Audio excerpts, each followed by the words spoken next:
पिछले 15 मिनट से सावित्री जी फोन पर अपनी बेटी से बातें कर रही थी। नंदिनी कमरे में आकर चाय का कप टेबल पर रख गई। पर सावित्री जी की बातें थी कि खत्म ही नहीं हो रही थी। नंदिनी वापस रसोई में आ गई और अपना कप लेकर बाहर सोफे पर आकर बैठ गई। थोड़ी देर पहले तक सासू माँ रसोई में आकर खुशी खुशी बता रही थी कि क्या क्या बनाना है, लेकिन नंदिनी के एक सवाल ने सब कुछ उलट पुलट कर दिया और उसी एक सवाल के कारण काफी हंगामा हो गया था। और सावित्री जी ने नंदिनी को बहुत कुछ सुना दिया। नंदिनी ने आज उन्हें सच का आईना दिखा ही दिया था। पर कई बार ऐसा होता है कि इंसान खुद गलती करता है और अपनी गलती मानता भी नहीं। बस वह हाल सावित्री जी का था। पिछले 2 दिन से सावित्री जी क्या बनाना है, कितना बनाना है, समझाए जा रही थी। आखिर सावित्री जी इस घर की मुखिया थी।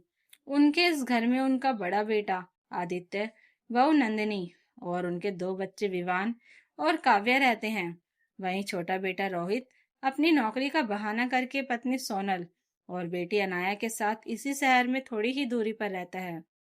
एक बेटी भी है, रीमा, जिसकी शादी हो चुकी है और वह अपने ससुराल वालों के साथ इसी शहर में रहती है। कल शीतला अष्टमी है। इस दिन सब लोग ठंडा खाना ही खाते हैं। इस कारण से घर के सभी सदस्य कल ठंडा खाना ही खाएंगे। इसलिए कल के खाने की तैयारी भी आज ही करनी थी। अब कल का दोनों वक्त का खाना, साथ ही आज का खाना, कुल मिलाकर 3 वक्त का खाना बनाना था। और खाने में भी कम वैरायटी नहीं, बल्कि बहुत सारी चीजें बनती थी। 2 तरह की सब्जियां, पूरी, पुए, दही बड़े, नमकीन, मटरी, मीठी पूरी, मूंग दाल, गुजिया, 2-3 तरह की चटनियां, शक्करपारे और भी ना खाने में क्या क्या बना लिया। तो नंदिनी ने जवाब दिया, दीदी, सिर में बहुत तेज दर्द हो रहा है। कल रात को भी माइग्रेन की दवाई खाई थी। आज भी समस्या हो रही है। समझ नहीं आ रहा है कैसे बना पाऊंगी। अगर आप आ जाती तो थोड़ी मदद मिल जाती मुझे। नंदिनी ने सपाट शब्दों में कहा, अरे भाभी, मैं आपकी मदद करने आ जाऊंगी तो मेरे ससुराल वाले क्या कहेंगे। इससे अच्छा आप छोटी भाभी को फोन कर लें। कहकर ननद ने फटाफट फोन काट दिया। उसकी बात सुनकर नंदिनी को बहुत बुरा लगा। फिर भी उसने हिम्मत करके सावित्री जी से कहा, मम्मी जी, मेरी तबीयत ठीक नहीं है। मैं इतने लोगों का खाना अकेली नहीं बना पाऊंगी। आप सोनल को बोल दीजिए, वह आ जाएगी तो थोड़ी मदद मिल जाएगी।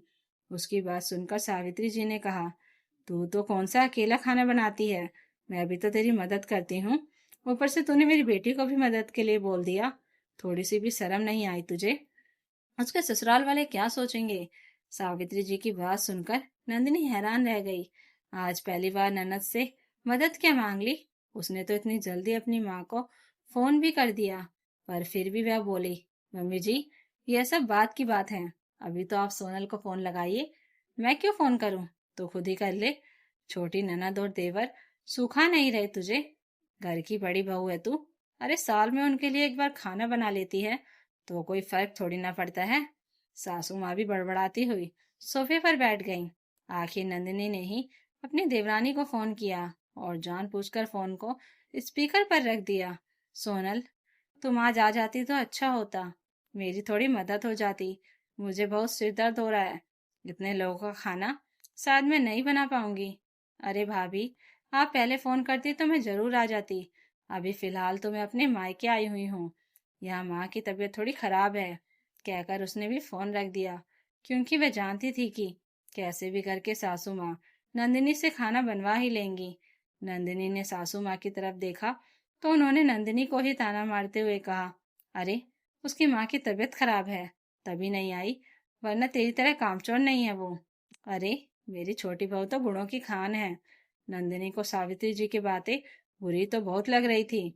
इसलिए उसने हाथ के हाथ सोनल की मम्मी को फोन लगा दिया और उनका फोन भी स्पीकर पर रख दिया। जब उधर से उनकी मम्मी ने फोन उठाया तो नंदिनी ने कहा, नमस्ते आंटी जी, कैसी हैं आप?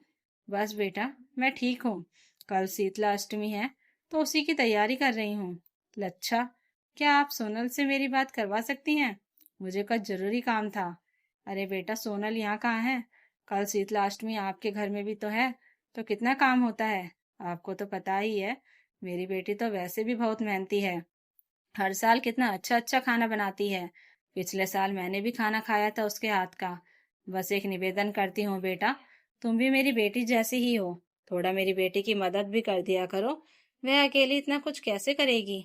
वैसे भी आपकी मम्मी जी का स्वभाव कितना सख्त है। कोई बात नहीं आंटी जी, मैं हूं ना, बस वो आती ही होगी। चलिए आप अपना काम कीजिए। नंदिनी ने फोन रखते ही अपनी सासू माँ की तरफ देखा। सावित्री जी उससे नजरें भी नहीं मिला पा रही थी।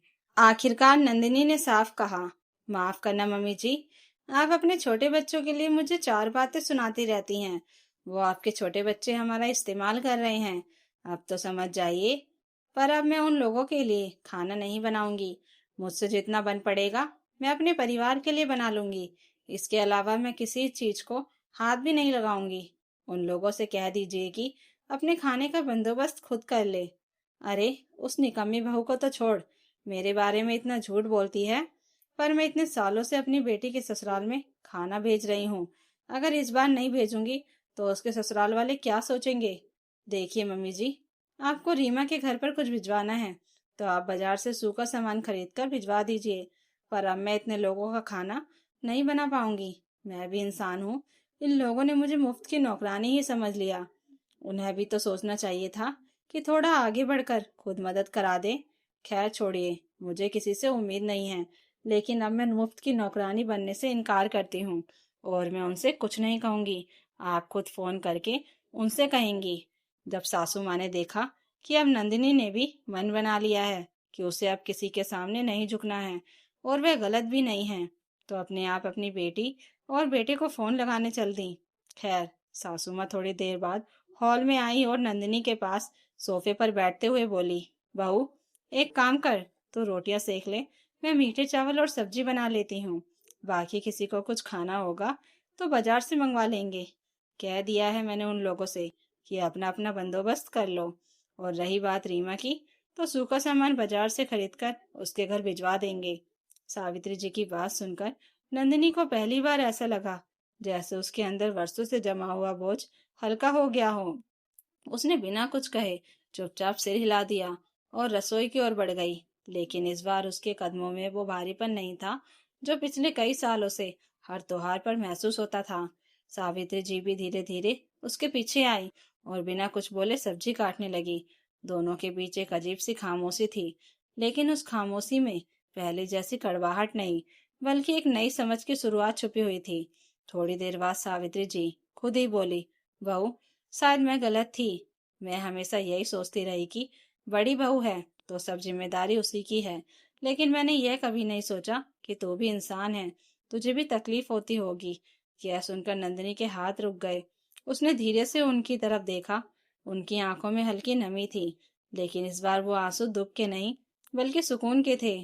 मम्मी जी, मैंने कभी काम से मना नहीं किया, बस कभी कभी थोड़ा सहारा चाहिए होता है, उसने धीमे स्वर में कहा।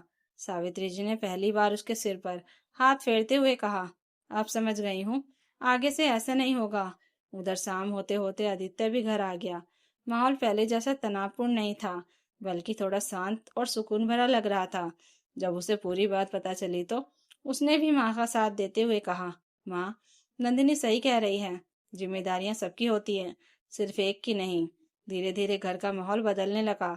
जहाँ पहले हर काम का बोझ नंदिनी पर डाल दिया जाता था, अब सावित्री जी खुद काम बांटने लगी। अगले दिन शीतला अष्टमी पर घर में भले ही कम पकवान बने, लेकिन पहली बार सबने मिलकर खाना खाया, बिना किसी ताने और बिना किसी शिकायत के। रीमा को भी बाजार से भेजा गया सामान मिल गया और उसने फोन करके माँ का धन्यवाद किया।